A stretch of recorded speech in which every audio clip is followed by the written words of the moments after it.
Cañon City community members are sharing concerns online about what they call an increase in unhoused people in their town.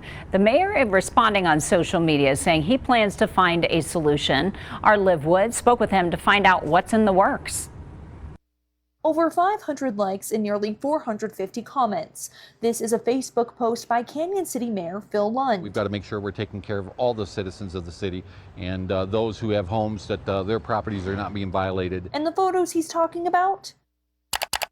These were taken earlier this week, and the camps have since been cleared. I need to listen to all sides, and we need to find out what the truth is, and we need to deal with it. The mayor tells me he is trying to find a solution. We're going to give to agencies who are supporting them as opposed to individuals, which causes them to just stay on the street and live a lifestyle that probably is not to their benefit. I asked people in the community if they've noticed an increase in homelessness. For the last 5 years, there's definitely been an uptick.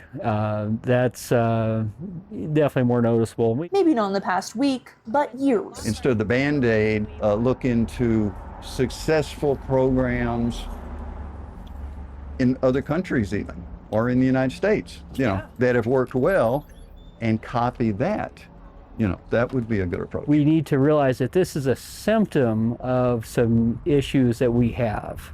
And I feel that we should work to address those. I spoke to a few downtown businesses who did not want to go on camera, but they tell me that they haven't noticed an increase in homelessness in Cañon City recently. One owner saying what he has noticed is more police patrolling Main Street. We're down to 80, and out of those 80, 37 of them are in our emergency shelter. So we're looking at about like 40 some people that are on our streets. That's Dee Dee Clement, the executive director of nonprofit Loaves and Fishes, a local homeless advocate. She says the reason the community might see more homeless people is because of the weather. The weather is warmer and they're starting to just come back into the community. A solution is in the works to provide resources for unhoused people. I will continue to follow up with the mayor when the city puts a plan in place. In Cañon City, Liv Wood, News 5.